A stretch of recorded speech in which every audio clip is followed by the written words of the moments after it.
Olá, muito bem, estamos de volta com mais um espaço podcast Roda de Amigos. Hoje nós temos o espaço do Sindicato dos Metalúrgicos de Osasco e região. Temos convidados especiais neste programa de hoje. Estamos recebendo Aparício Clemente, coordenador do Espaço da Cidadania na cidade de Osasco. E é um braço ali do Sindicato dos Metalúrgicos de Osasco e região.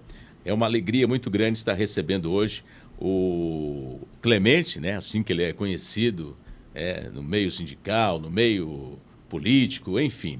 E também porque o Espaço da Cidadania está comemorando 25 anos. E é uma alegria tê-lo com a gente. Seja bem-vindo, Clemente. Opa, eu agradeço a oportunidade de a gente estar aqui conversando de um tema que interessa para toda a sociedade. Verdade. O Espaço da Cidadania tem que trabalhar a ideia de que a inclusão é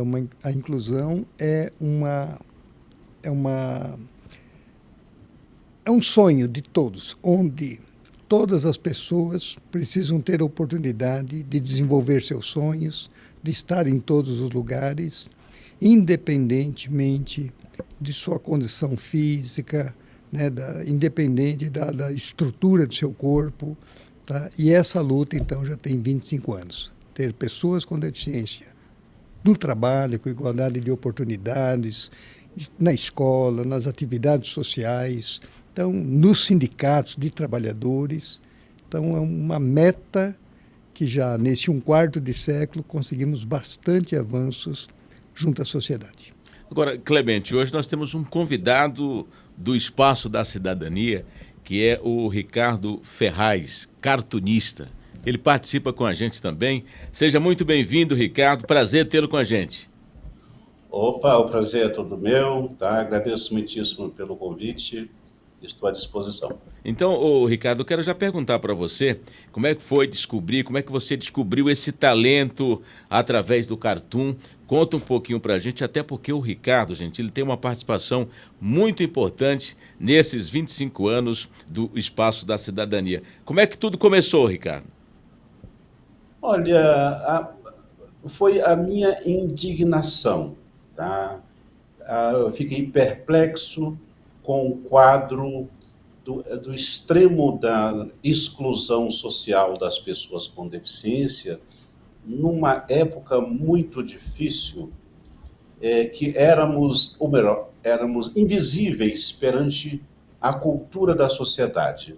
A sociedade nos taxava, né, de inválidos, né, e outros adjetivos preconceituosos, né,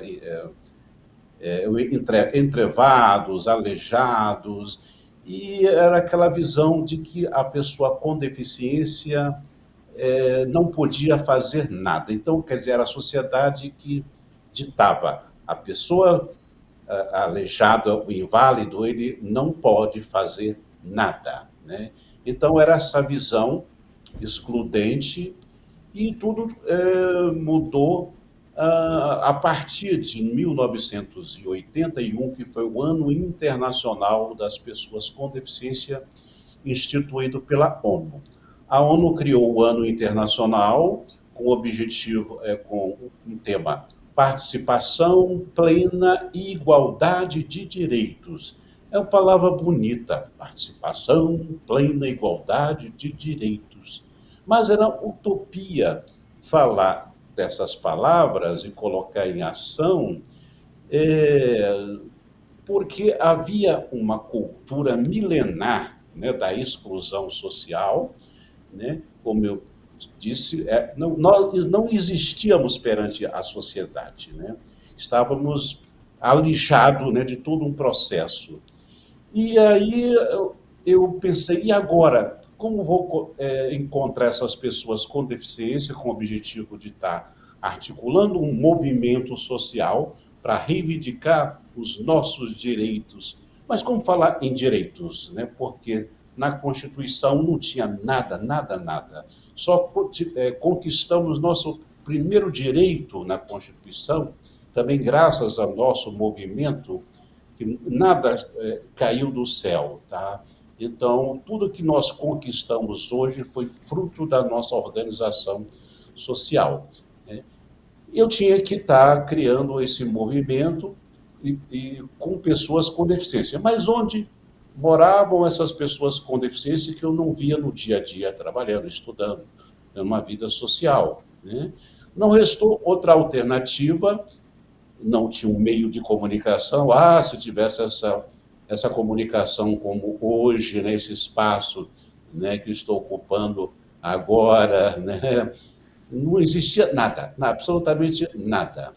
Então, só restou uma alternativa a subir todos os morros íngremes da cidade de Cachoeira de Itapemirim, Espírito Santo, e andando, perguntando um ou outro, sabe onde mora uma pessoa com deficiência? Ninguém conhecia a terminologia ainda, pessoa com deficiência. Aí eu tinha que falar no termo popular, um aleijado. Naquela casa mora um aleijadinho. Quando chegava até o endereço, era muito mal recebido, né, pelos familiares, não estou generalizando. Alguns até jogavam uma esmola para mim. Eu falei, não, eu não estou pedindo esmola, porque me via de muleta, tá? Eu tenho uma deficiência física, tive poliomielite, hoje eu uso muletas, enfim, né? E aí, com muito custo, eu falava, não, é porque nós estamos criando uma associação e o objetivo é ajudar. Aí, quando eu falava ajudar, as pessoas mudavam. Sim, sim, é meu filho, pode entrar. Só que não adianta o senhor falar com ele porque ele não presta mais para nada. E eu falei, mas por que que não? É porque ele é todo aleijado. E aí deparei com um quadro, o extremo da exclusão, encontrei jovens amarrados em suas camas, que nunca tinha visto sequer a luz do sol. Eu fiquei ali indignado, falei, mas por que que ele está amarrado? Ele é muito nervoso, só assim eu consigo trabalhar em paz, tá? Inclusive o senhor falou em ajudar, eu estou precisando de material de construção para construir uma casinha para ele lá nos fundos, porque ele geme muito à noite. Eu falei, não, o que nós estamos lutando é para que um dia, as pessoas com deficiências tenham direito à educação, ao trabalho, né, à dignidade. Não, ele não precisa disso, não. Tá. Então, era muito difícil falar em dignidade, de valores, né? E eu falei, e agora, gente? Não havia uma cultura, porque o que é uma cultura inclusiva? Quando nós falamos as pessoas com deficiência, né, lutam, né, por dignidade no mercado de trabalho, tá? As pessoas entendem, né, porque a gente vê aí nas Olimpíadas, das Paralímpicas, as pessoas com deficiência, né, que ganham até mais medalhas de ouro do que os chamados ditos normais, né? E, enfim, então nós estamos numa construção coletiva de um projeto de uma sociedade inclusiva, né? Eu falei, e agora, gente? Minha voz não tinha eco, né? Porque, como falei, na exclusão, na cultura da exclusão, a gente não tem voz, né? E eu falei, não tinha um meio de comunicação, não tinha praticamente nada. Eu falei, eu faço um desenho.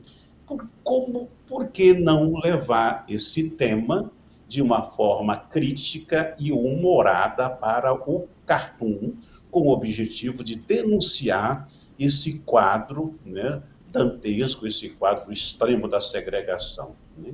E ali comecei a rabiscar os meus desenhos, levando para a arte, né? Então, a arte tem uma frase do grande jornalista Paulo Francis, dizia, um cartoon vale milhares de palavras para um povo a quem se nega as primeiras letras. Então, acreditando no poder transformador do cartoon, joguei de uma forma crítica e humorada, e eu falei, e agora? Então, vou começar a fazer exposição pelo Brasil, e peguei meus desenhos numa mochila, saí de uma forma quixotesca, como diz, lutando contra os moinhos de vento, né? Enfim, né? E ali fazia uma exposição, as pessoas encontravam, viam meus desenhos, às vezes não entendiam nada, outros achavam que eu era uma pessoa problemática, complexada, não entendia, mas eu fui persistente, tá? Não desanimei, levei para outros espaços de arte, viajei praticamente o Brasil inteiro, e com a minha teimosia, com a organização social das pessoas com deficiência, foi muito difícil, como falei. Tem uma frase do Einstein que ele dizia: em que mundo é que vivemos onde é mais fácil quebrar um núcleo de um átomo do que quebrar um preconceito, uma cultura errada milenar, né? Depois, meus desenhos começaram a ser utilizados em revistas, depois livros didáticos, né, que é um tema que passa necessariamente pela educação, e passou a ser uma ferramenta, né, de provocação utilizado, né, por professores, palestrantes, enfim. E o trabalho foi ganhando essa dimensão, depois foi divulgado na ONU, e permite que eu fale do desenho que eu fiz para a Rede Globo. Ô, Ricardo, eu quero ouvir também aqui o Clemente. O Ricardo tem história para a gente ficar ouvindo aqui uma noite, um dia inteiro. É muita história, o trabalho dele é muito importante. Eu gostaria que você falasse desses 25 anos, como é que você teve conhecimento do Ricardo, como que ele se inseriu nesse espaço da cidadania e a contribuição que ele teve ao longo desses anos, Clemente. Sim, o Ricardo ele chega no espaço da cidadania em 2001. Logo ali no começo. Quando descobrimos o Ricardo pela internet. A partir daí travamos uma parceria interessantíssima. Fizemos uma entrevista com ele na época, que saiu publicada num livro, naquele ano de 2001. Tá? E o Ricardo ilustrou as primeiras cartilhas do Espaço da Cidadania, vai fazendo com que o tema chegue nas empresas, chegue para trabalhadores, chegue na área da fiscalização e chegue para a sociedade. Eu acho que, então, isso tem ajudado muito nesses 25 anos consecutivos. De longe, lá do Espírito Santo, ele consegue hoje nos ajudar remotamente, dar conselhos e compartilhar conhecimentos com o pessoal da rede do Espaço da Cidadania, que são pessoas voluntárias, não tem personalidade jurídica. É uma ação que vai se caminhando ao longo do tempo, com a presença de sindicatos, empresas, órgãos de governo, órgãos públicos, né, especialistas no assunto, e o tema vai andando. Ô Clemente, quando você fala de preconceito, esse preconceito hoje está em quem? No patrão, nos próprios colaboradores que trabalham nas empresas, nas pessoas que têm uma certa deficiência, nos familiares? Onde está? Em todos. Tá? Porque o preconceito não tem classe social, tá? Não tem cor, está em toda a sociedade. Então, por quê? A sociedade foi, ao longo do tempo, aprendendo que a pessoa com deficiência, essa pessoa era uma pessoa de segunda classe. Tá? Por puro preconceito. Uma pessoa cega. Hoje nós fizemos um evento, na comemoração dos 25 anos, quem conduziu a comemoração, divulgada inclusive para a internet, simultaneamente, foi uma moça cega. Tá? Conduziu o auditório lotado no sindicato, que provavelmente poucos sindicalistas conseguiriam acreditar nessa situação. Essa moça, né, Roseli Garcia, foi uma das mestras de cerimônia da atividade. Mas você tem pessoas com deficiência, cegas, trabalhando nas áreas das mais diversas, desde o judiciário, na área do trabalho, como professores. Você tem gente com as mais variadas deficiências em todas as áreas. Acho que nós chegamos, num determinado momento, eu comentei de uma empresa que tinha em Osasco, a primeira empresa que acreditou na pessoa com deficiência intelectual para estar à frente da área de controle de qualidade das peças forjadas que essa empresa fazia. Hoje, essa empresa encerrou as atividades, a Corneta, tá? Que foi um marco importante, isso há 20 e poucos anos atrás, aqui na região de Osasco. Era um exemplo para o Brasil, aquela situação, e inúmeras empresas foram visitar aquela situação, o pessoal da área da fiscalização do trabalho, a imprensa brasileira, tanto jornalística, de jornais impressos, como de TV, foram ver essa situação. Quer dizer, então a gente foi demonstrando, tá, que a gente, derrubando barreiras do preconceito, a gente consegue abrir espaços para todo mundo em todas as áreas. Muito bem. Aqui hoje no espaço do Sindicato dos Metalúrgicos de Osasco e região, estamos recebendo o Aparício Clemente, coordenador do Espaço da Cidadania, que está comemorando 25 anos em 2026. E a gente sabe, o Ricardo, o que você enxerga que dá para melhorar bastante ainda nessa questão da acessibilidade, nessa questão envolvendo também o mercado de trabalho para as pessoas com deficiência? Olha, é uma luta coletiva, né? É um envolvimento tanto das pessoas com deficiência. É importante que tenha até uma palavra de ordem do movimento de pessoas com deficiência, que diz: nada sobre nós sem nós. É muito importante que as pessoas com deficiência sejam protagonistas da sua própria história, porque a pessoa com deficiência, ele saiu de uma posição passiva, né, socialmente, quando eu disse que quem ditava era a sociedade, você não pode, né? Então, hoje, as pessoas com deficiência conhecem bem os seus limites e suas possibilidades. Tem até uma frase que eu gosto muito que diz: grandes são os seres humanos que, conhecedores de seus limites, tornam infinitas as suas possibilidades, né? Então, acho que é um conjunto, acho que envolve as pessoas com deficiências conscientes dos seus direitos, tá? Não abre mão dos seus direitos, lutar pela cidadania plena e sempre lutando contra a exclusão social, o preconceito, né, que é um atraso, uma doença da humanidade, é o pré-julgamento, né, o capacitismo, que reduz a capacidade desse ser humano, né? E a inclusão depende da sociedade. A sociedade precisa estar revendo seus preconceitos.